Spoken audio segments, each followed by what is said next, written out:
Hey, das sind Wünsche, das ist Quatsch, das ist nicht wahr. Kevin, Olivia. En vivo, G4 presenta.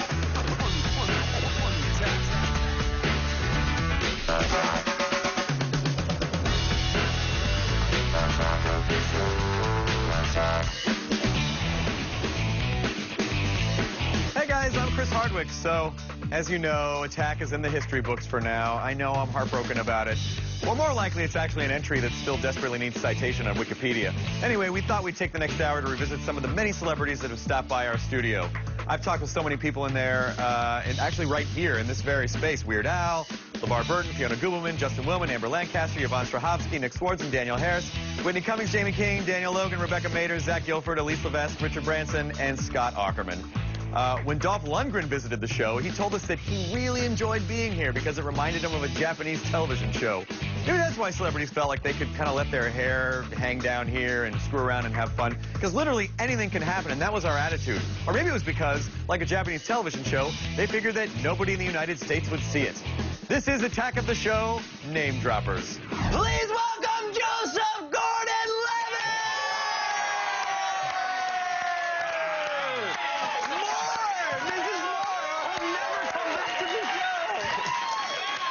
Joseph Gordon-Levitt. That was enthusiastic, dude. That feels good, right? Thank you. I'm going to tell you right now, it starts there and it dips way down. Nobody will be that happy. Joseph Gordon-Levitt, this is what I was thinking before you came on. It's like Jogo. It's kind of like YOLO. Do you know YOLO? You only live once? No. Oh, yeah, For no, real? that's the Drake thing, right? Yes, that's the Drake thing. yeah, YOLO. yeah. So I was thinking YOLO, Jogo could be like, it's like an acronym, so it'd be like, just ordinary guys. Oh.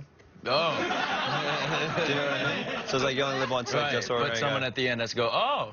Exactly. It has to be someone opposite me. It always makes it work. That person opposite me isn't there.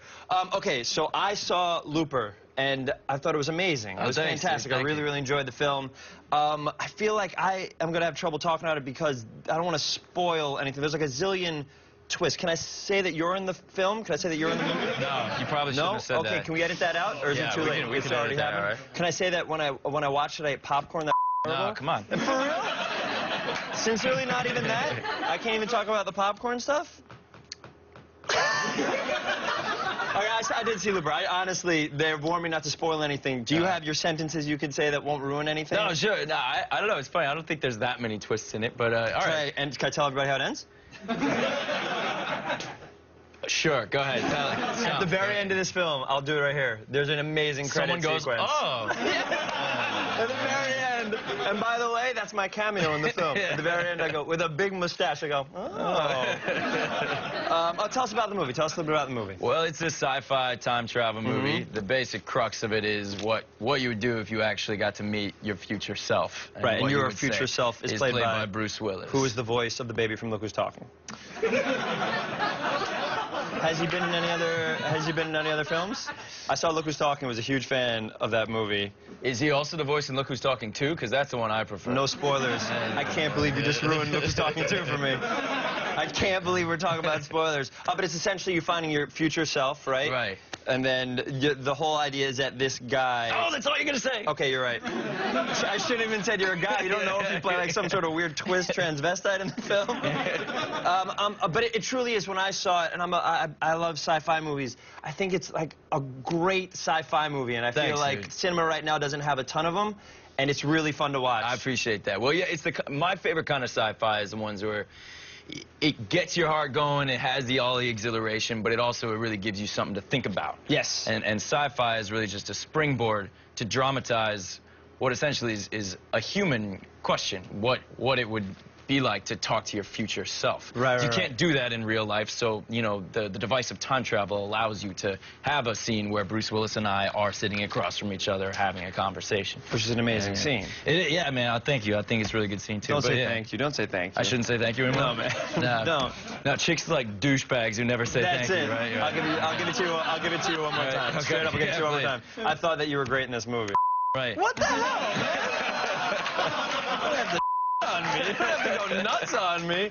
Okay, in Looper, you do play young Bruce Willis, and then I heard through our researcher that to prepare for the role, you actually listened to, was it audio of his in your ear? Did you listen on your iPod? For quite some time? Like I would watch his movies and then I would rip the audio off of the movies and put them on the iPod and just listen on repeat to his voice. Which one of his films? Because this is my question. If I was listening to Bruce Willis, essentially I'd be thinking of Yippee-Ki-Yay, I'd be thinking of Die Hard. Did you go to I like thought it was Look Who's Talking. Oh man, I set myself up. I watched Look Who's Talking a lot while I was researching Looper. That's amazing. I can see that. That's why a lot of the movie, if you guys haven't seen it yet, you act like a baby for half the film. For half the film. Like, you'll be in a scene and you have this gun, right?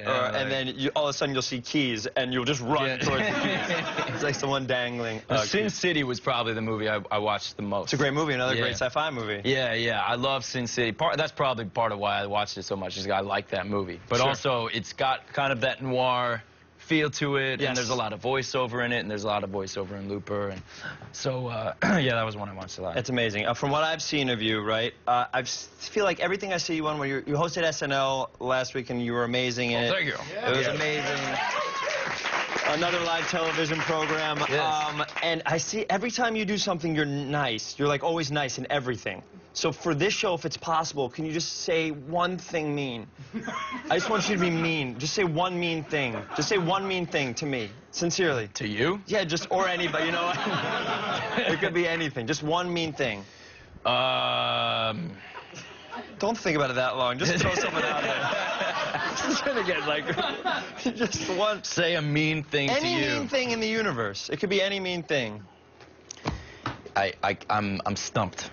You can only say nice things. Yeah. It's the best way to be, man. If you start saying mean things to people, I agree. It does come back around. I actually really do believe that. I think if you read like those mean-spirited magazines and stuff, like I'm superstitious. I don't like to have those around me because I actually do think it comes back. The energy from those magazines. I actually do think that. I 100% agree, by the way. The whole idea of being nice to people and hoping that would be nice back to you. Yeah, well, it works. I'm proof. People tend to be nice to me. I hate you so much. You're in every movie I want to be in. I hate you. Sincerely. You're in, it seems like you're in every movie. Have you ever been to the movie theater, walked in to see like a movie, and the movie starts, and you're like, oh, I'm in this? Wait, I'm in this movie. I'm in this program? No. But obviously a movie that the entire universe had seen, and I was a huge, huge fan of Dark Knight Rises. Thank you. When you went to that film, because this is what I would have done if I had to roll, and I'm assuming there can't be any spoilers. I think it's $1 billion. Everybody's seen this film. Everyone has. Yeah, it's true. There's going to be people who complain if you say spoilers right now. That's fine. Just My letting you know. 100,000 Twitter followers will be fine with it. But if you haven't seen the movie, turn off the TV. Just mute this part because you don't know what I'm saying. When you come in and the reveal is that you're Robin, when you like saw the premiere maybe with some buddies and that happened, did you go like this?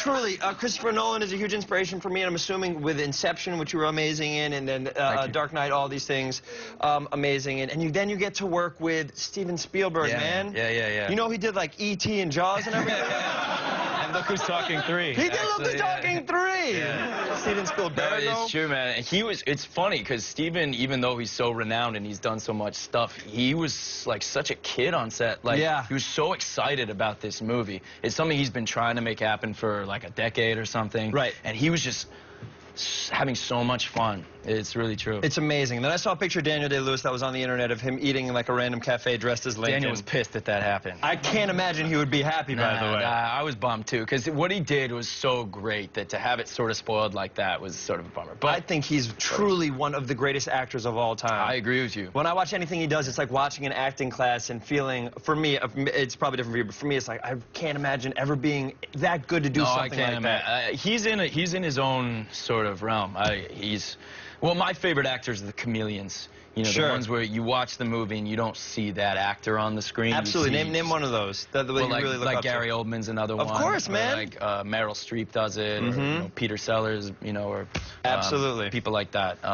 And so to watch Daniel Day-Lewis become Abraham Lincoln, I honestly had no problem looking up at him and thinking I was talking to Abraham Lincoln. It's perfect. You don't even have to act. You can just talk to the dude. That's kind of was my plan of attack. By the way, that's a perfect plan of attack. You went through every single director, so you ended up having to direct your own film. Is that correct? Sincerely. I'm like, wow, I might as well. Right, there's literally nobody else to work with?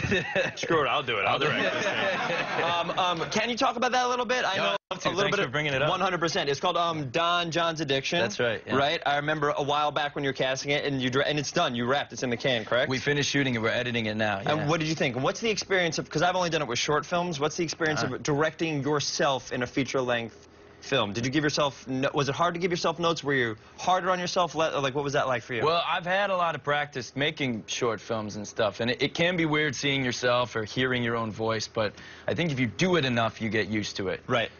So when I'm looking at myself on the monitor, it doesn't, I actually do. I call him he. I don't say you me. call yourself he? Yeah, I don't know why. Maybe that's really Is it mostly this? self-absorbed or something. Is it mostly this? He nailed it, you guys. He did.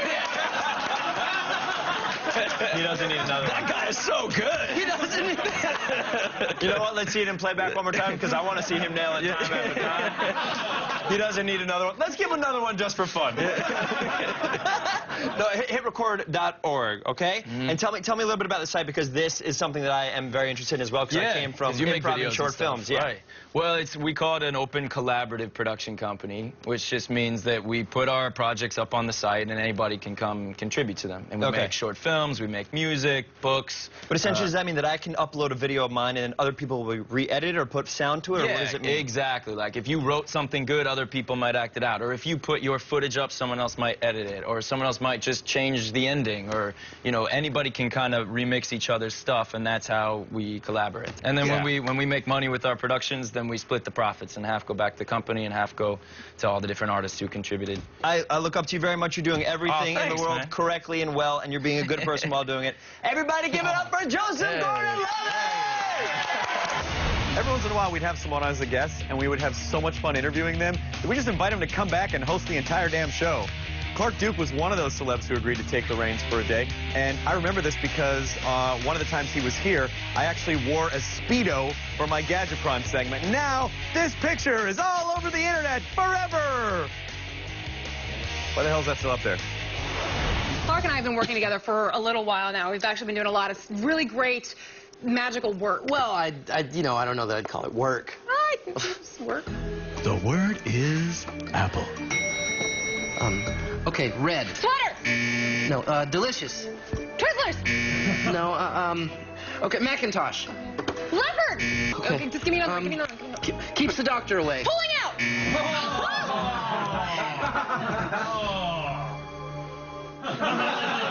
Okay, so that was bad, but it's some good stuff. We've had some good stuff, yeah. I mean, our endorsement deal turned out really great. It did. Clark here. Billy Mays is gone too soon. Death may have knocked him off your TV, but thanks to the Roosevelt Mint, you can hang the Great Pitchman on your wall. Order your limited collectible Billy Mays Memorial Plate in the next 20 minutes, and we'll throw in not one, but 2 pints of plate glue. It cleans your shower. And your sinuses. Oh, that's so good. Is that good? Let me get in on that. So good. Can you smell that? Oh, gosh. Woo! Billy Mays! Love you!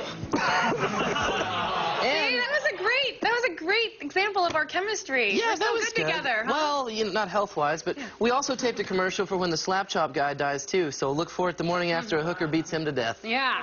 Yeah, that plate will... What? What? You guys are going to want it. It's going to skyrocket in value when he does.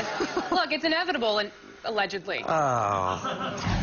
When we come back, Tony Hale, star of Veep and Arrested Development, teaches Kevin and Candace a thing or two about composting.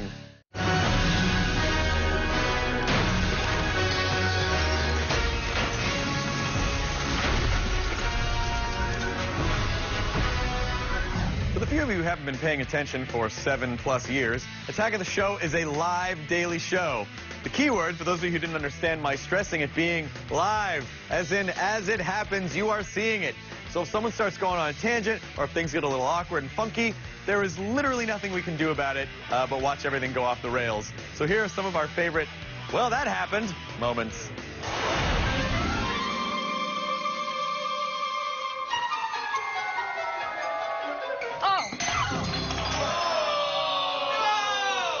Party foul.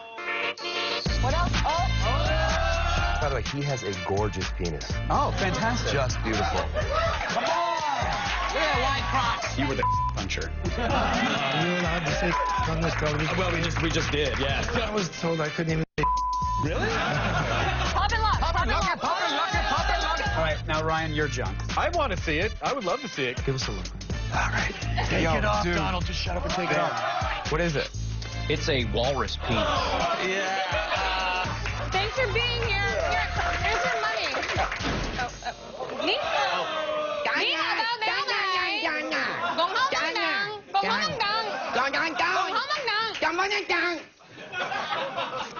Let's move on. Let's move on. Pop and pound. 3, 2, 1, chug it! Come on! I don't know if you're aware what's in a burrito, burrito, excuse me. I wasn't until about 15 minutes ago. Cheers. Happy Halloween. Happy Cinco de Mayo, everybody. He's still going! Still going with thirsty. Egg salad shakes. Not as bad as I thought it was going to be, actually. That makes one of us. Yeah.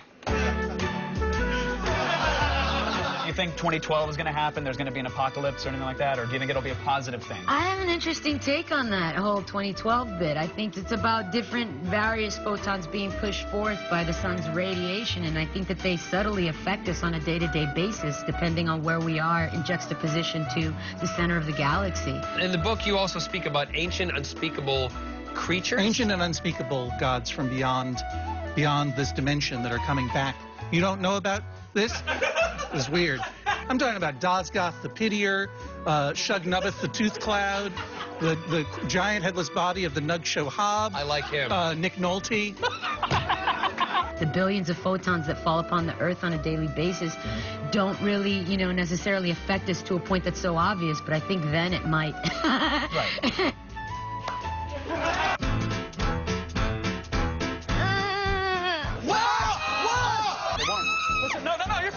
You know, the last time I was with William, I was in this exact same position. I bet, yeah.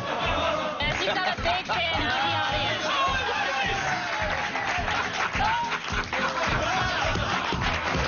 audience. Are you a jumpy person? Are you worried about your heart rate at all? Basically, my character drives me crazy. I'm just... No, she is a true hook. William Shatner essentially called Olivia a whore during the last... But correction. I'm sorry. No, come on. An expensive whore. Maybe if I smash up a robot or something like that, that would be acceptable, right? Oh, no. We have attacked the show!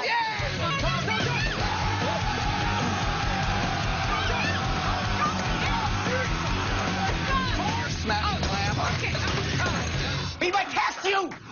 Stars. They're just like us, only richer and more beautiful and much more fascinating, and they don't and they're actually nothing like us at all, and I take it all back, and I'm sad. Ladies and gentlemen, Danny McBride is here! Thanks for having me on. Thank you for coming on, sir.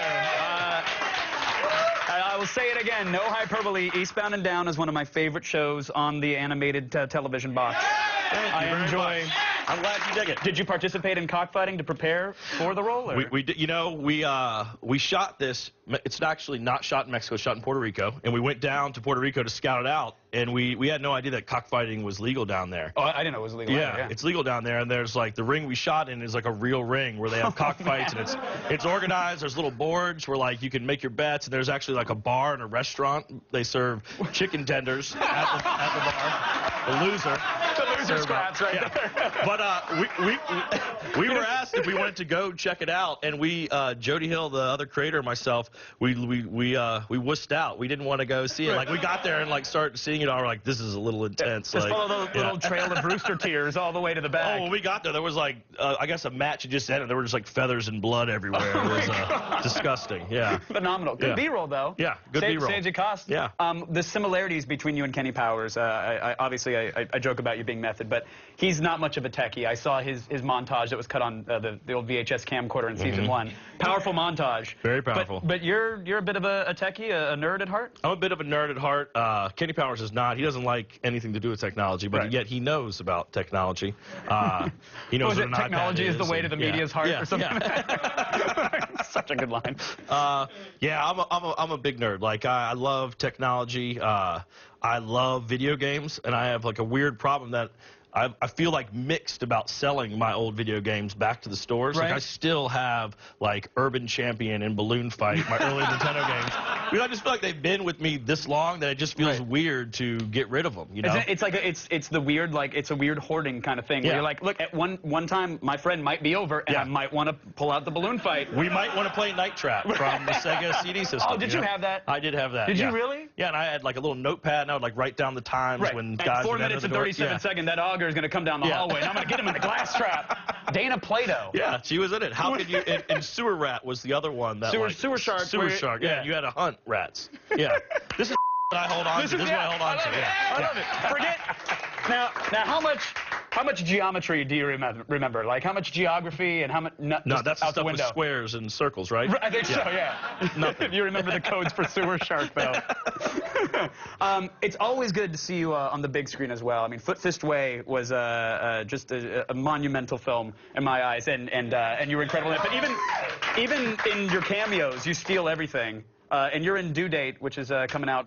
Todd Phillips, the director, just called me and asked if I wanted to come and do 2 days on this. And when I heard Downey and Zach were in it, I mean, those guys are incredible, and Todd's obviously awesome. So it was cool just to go in there and just make dirty jokes with those dudes for 2 days and get out. It's not a bad way to spend a weekend. I bet. And any notes? We're out of time, but any tidbits on the finale for Sunday? Anything going on?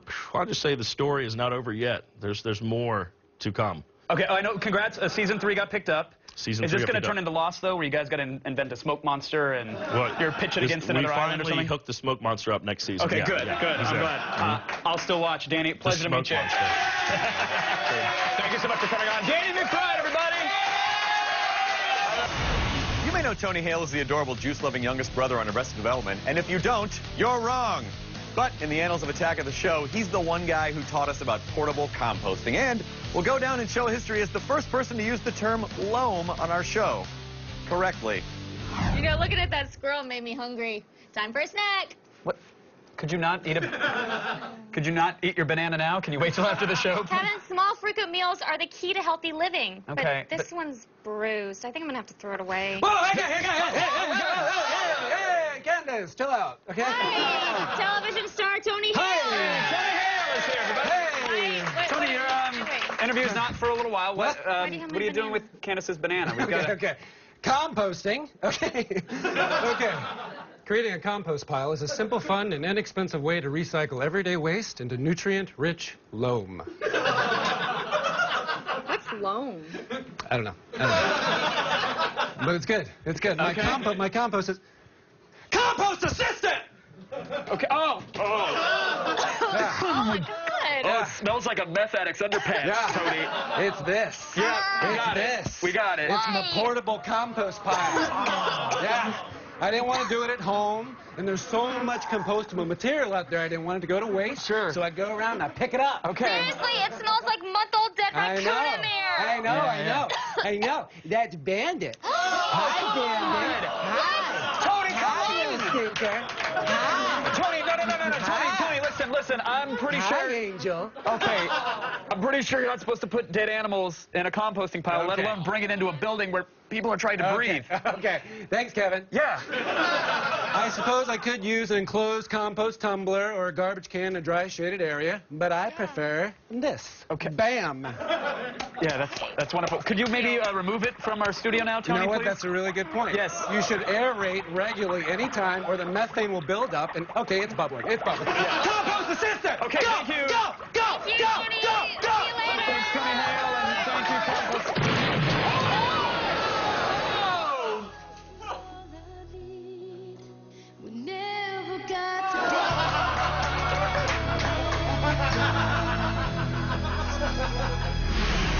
Coming to your faces soon, we've lovingly collated the funniest moments that happened with our celebrity guests live on stage. Whether they actually meant to be funny or it was a total accident will be our secret that we'll take to the grave.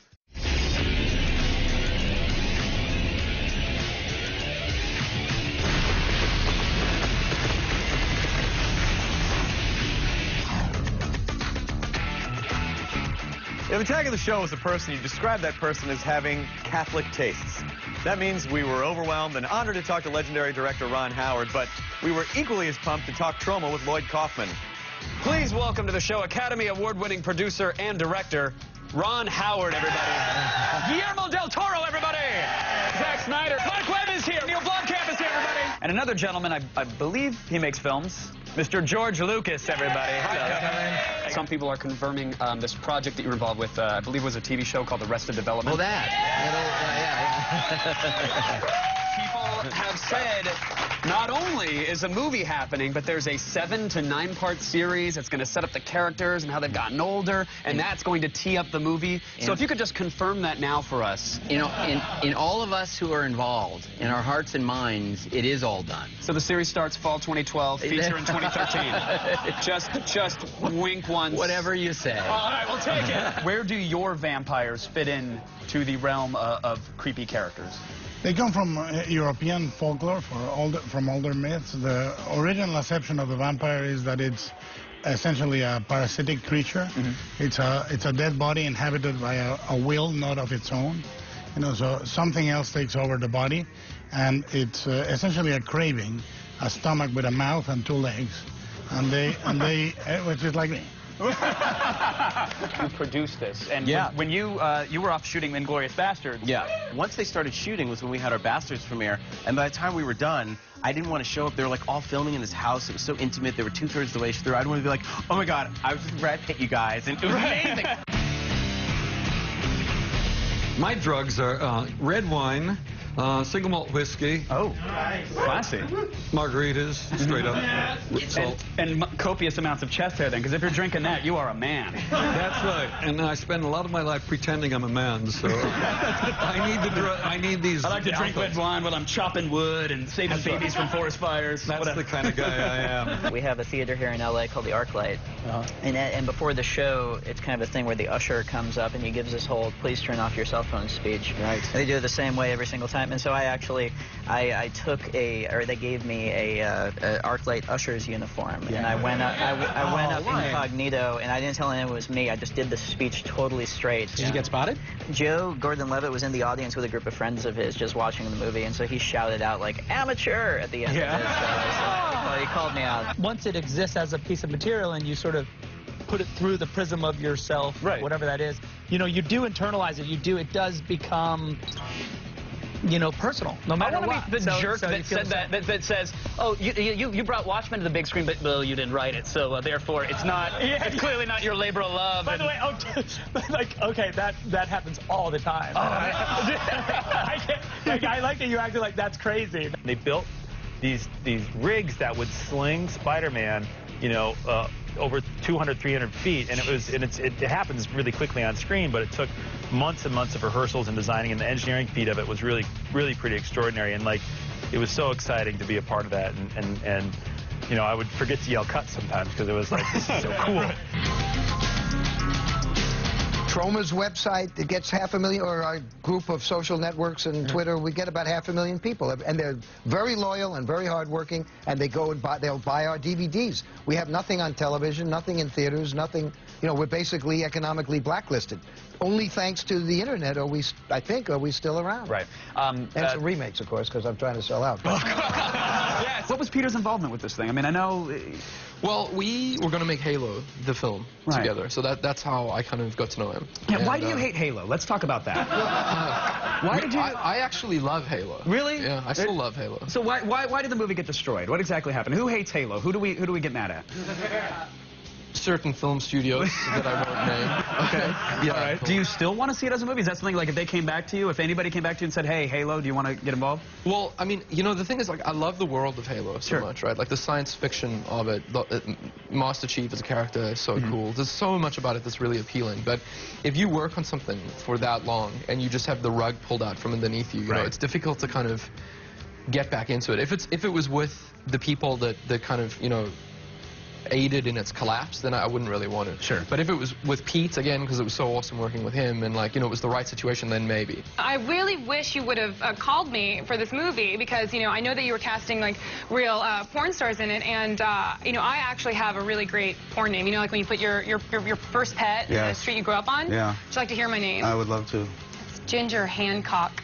Is it really? It really is. Isn't that pretty good? That is pretty hot. Do you? What would your name be? Tabitha Jackson. Doesn't work. It's more like a girl you hate in school. Or like a black tranny hooker. That's what it sounds like to me.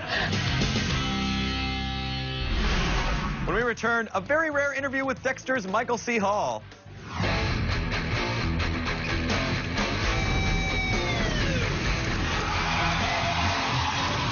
So I saw that movie, Avatar.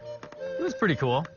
Except for the part where all the avatars had to jump onto the backs of space dragons and, like, have sex with them with their hair or whatever. There was this one bigger dragon that everyone was afraid of, but then even he got Again, I maintain that sex with dragons is one of God's special mysteries, and if it happens, the dragon you, not the other way around. Not cool, avatars. Not cool. Hello, I'm James Cameron. Jeremy, you have no idea what the you're talking about. I spent 8 years researching space dragon sex, and that's exactly how it would happen. I'm James Cameron. Good night.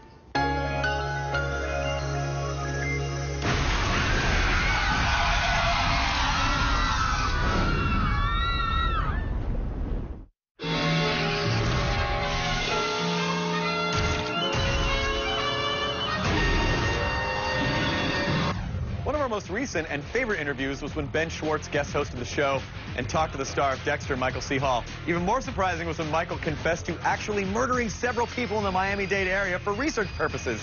But that confession was completely eclipsed by the fact that he has a cat with opposable thumbs. This is exciting. This is fun. Our next guest plays a lovable serial killer on Showtime's Dexter. I came to do one last forensic sweep like you asked me to do, and Travis was here. He came at me with his sword. I fought him off. I knocked him out. How did he end up wrapped in plastic on the altar? He snapped. He snapped? So what does that mean?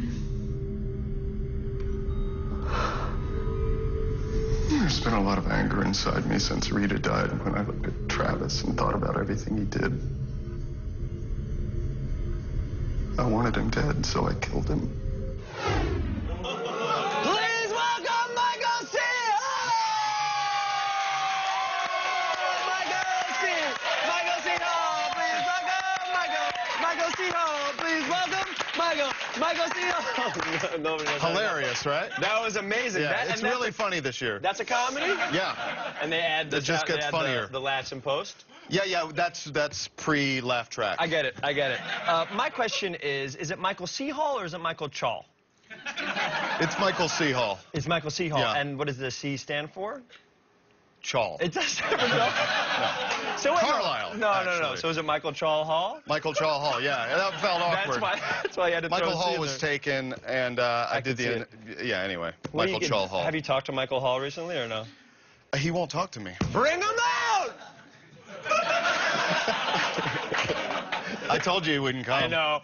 I texted him and everything. Okay, Michael, this past weekend, is it true that you were nominated for an Emmy? Yep. Guys!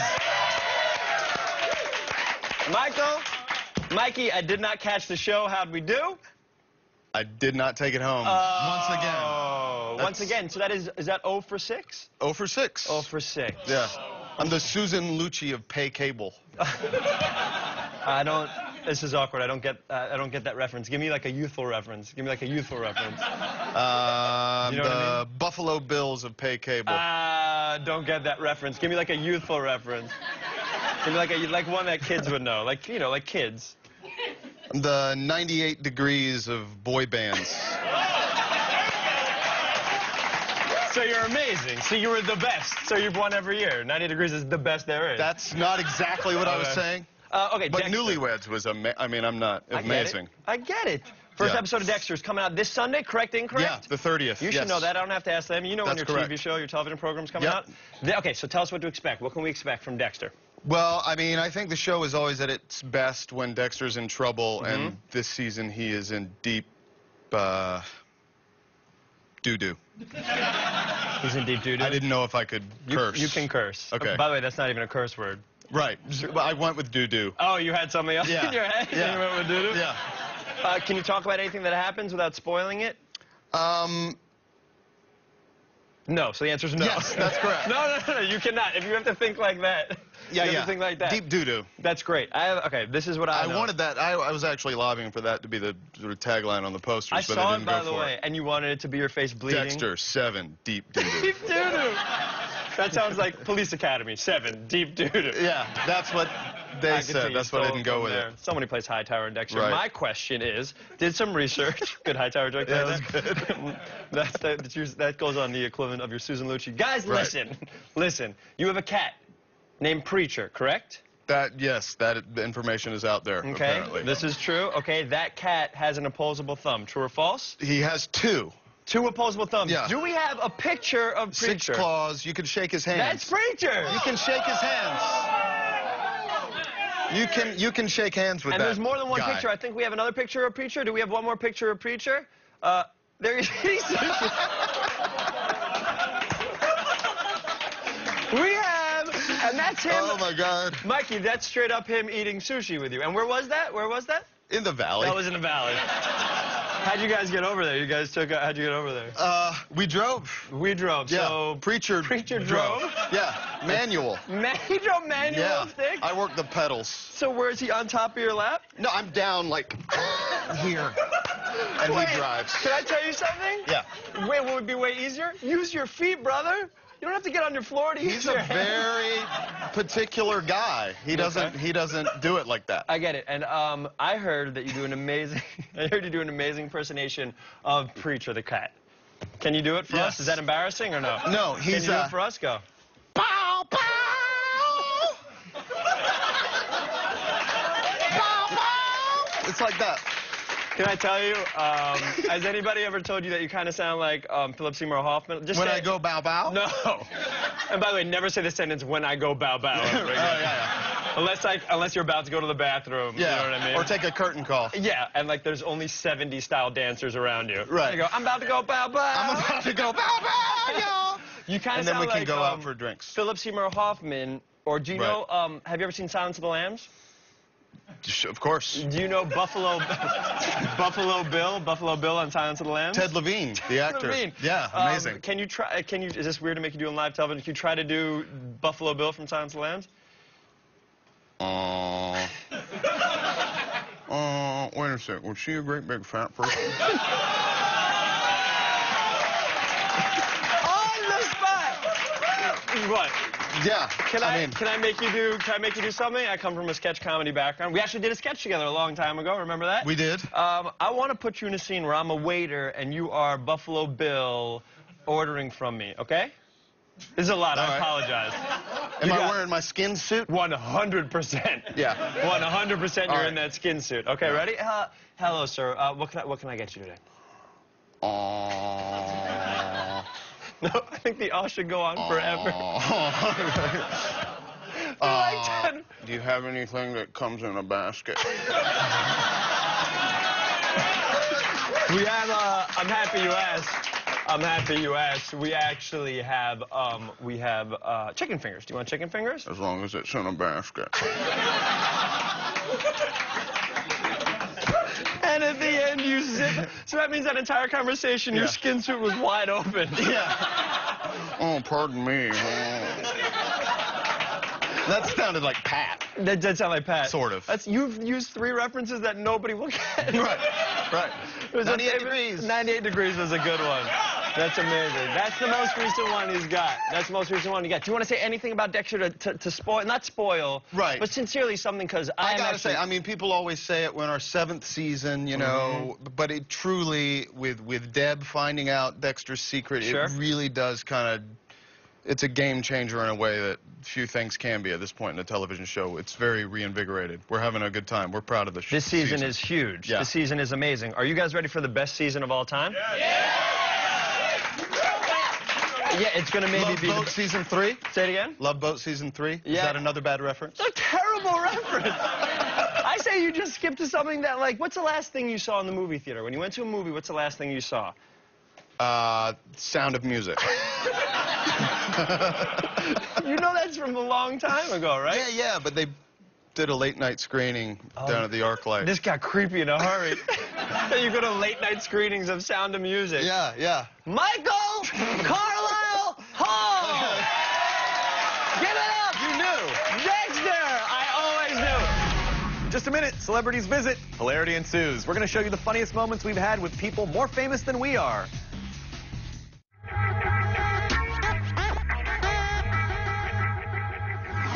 There are many things you can say about Attack of the Show, but one thing is absolutely certain. This was a place where celebrities can come and be weird, talk about whatever they wanted. This was a safe zone, and we had some incredibly funny moments on this show. I think if you look really closely at the Mayan calendar, they weren't talking about the world. It was Attack of the Show. You're not nervous, are you? No. Just excited. Hi there, I'm internationally recognized TV star Danny Pudi. And I'm even more internationally recognized TV star Allison Brie. Oh my God, Daniel Day Kim! Jack Black, ladies and gentlemen! I can't say how excited I am to have you here, Alessandro Torsani. Jericho is a true god amongst men. Cue special effects! All right, let's do this. 2, 3, 4. My oldest beard! How can this be? Thanks, Brett Gelman! Yeah, you're welcome. Dance, Lucky, dance! My out. I want to lick your arm. Karen, I'm stunning. We get it. Your mom wants to talk to you. It's Susan Sarandon, your mom. Right. I gotta tell you, you have great chemistry with that Kevin fellow. He is he's just a pound and a half of sexy, isn't he? Fantastic. Oh, Caprica, the rebels are coming, and the only way to get rid of them is to make out furious. So we should get to making out. Oh, my God. Yeah, they can't beam us up unless we make out? Yes, unless we make out. I know, there's no time, so want to get... but I really think we should... I now pronounce you man and vacuum cleaner. We're gonna have the best honeymoon ever. Are you the father? Yeah, I am. Get in here. Come on, I see the head. Puppy. Wait, what? You have less than a minute. What are you talking about? This weekend was fall back. Kevin, you're an hour off and daylight savings was back in September. You idiot, it wasn't fall back. Negative, Katie Sackhoff. I will not fall back. How long can you hold your breath? Kevin.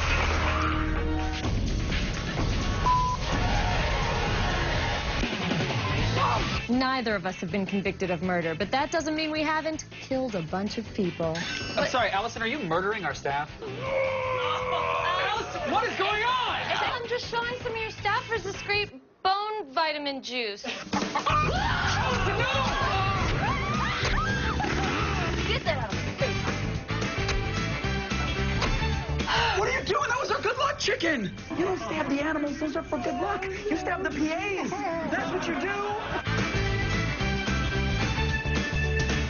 Well, I guess my work here is done. And scene. Stay strange, my friends. Well, that's it for our look back on the best celebrity moments on Attack of the Show. A huge thank you to everyone who ever took time out of their busy Hollywood schedules to come here and screw around with us. Like me, Chris Hardwick. I took 4 years out.